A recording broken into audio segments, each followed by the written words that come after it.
Stayed at a domestic violence shelter, so I am familiar with how a shelter is, how it is to be homeless. I would have never thought that I could have been homeless. When I returned from active duty, my apartment and job were gone. At one point, I found myself living in a car while my daughter stayed with my mother. Whenever our country has called, they've stepped up to serve. Now we turn to the home front. Veterans returning from the front lines are facing a sad and stunning statistic. Tens of thousands of American veterans are homeless in this country. Every time I was thinking, every night that I was sleeping, I put my life on the line for this country. Why am I sleeping in this park right now? Why am I in this shelter? When I hear that even one of our veterans is homeless, I'm not just heartbroken, I'm outraged. Veterans. They are the brave individuals who fight to defend our nation from outside forces that threaten our safety. They are the ones who go through the hardships of war to protect our country. They are the ones we honor and support with holidays like Veterans Day to show our respect for the work they've done. Upon their return home, you would expect veterans to come back to stable lives surrounded by friends and family. Unfortunately, this isn't the case for all. On any given night in 2015, 47,725 veterans are homeless. Cold, hungry, and hopeless, homeless veterans struggle to make a living back home, and it's a shame seeing people who fought so hard to protect our country living in misery. Homelessness among veterans is a major issue, and they need help getting back on their feet. That's why it is necessary for 2016 presidential candidates to discuss how they plan to eradicate homelessness among veterans. You may ask yourself, why are there so many homeless veterans? Veterans are deployed and serve repeatedly for extended periods of time upon their return home, and they face unique obstacles that place them in difficult situations. There are definitely risk factors like unemployment, mental illness, sometimes even gender. Military service is also a risk factor. So there are many risk factors that research have shown lead to homelessness. Usually PTSD, post-traumatic stress, is something that can occur in the military, and that's not just folks who have been in a combat situation. There are a number of situations that an active duty personnel might experience that would cause PTS. We're seeing a dramatic spike in TBI, traumatic brain injury. Returning veterans face serious mental health issues. Due to the extended time in combat, many veterans suffer post-traumatic stress disorder, traumatic brain injury, and depression. Veterans also face a lack of family and social support.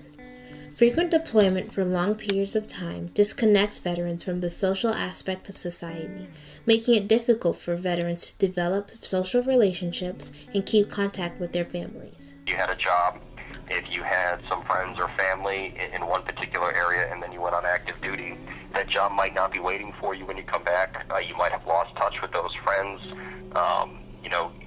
You're separated from your entire network when you're deployed, and especially if someone was deployed a few times, that can be really that can really adverse their chance of success when they come home. On June 22, 2010, the Obama administration presented the nation's first comprehensive federal plan to prevent and end homelessness in the United States, called Opening Doors.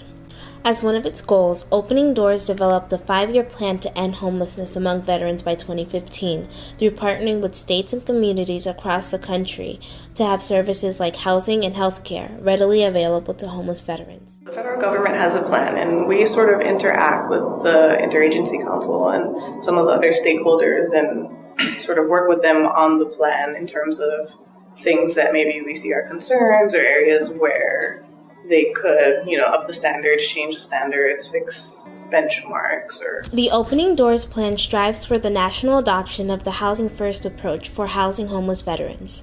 Housing First approaches to transition homeless individuals into permanent housing as quickly as possible, without any barriers to prevent this course of action. Prerequisites like sobriety, employment, good credit score, the absence of a criminal record, and many others will not inhibit homeless individuals from receiving permanent housing.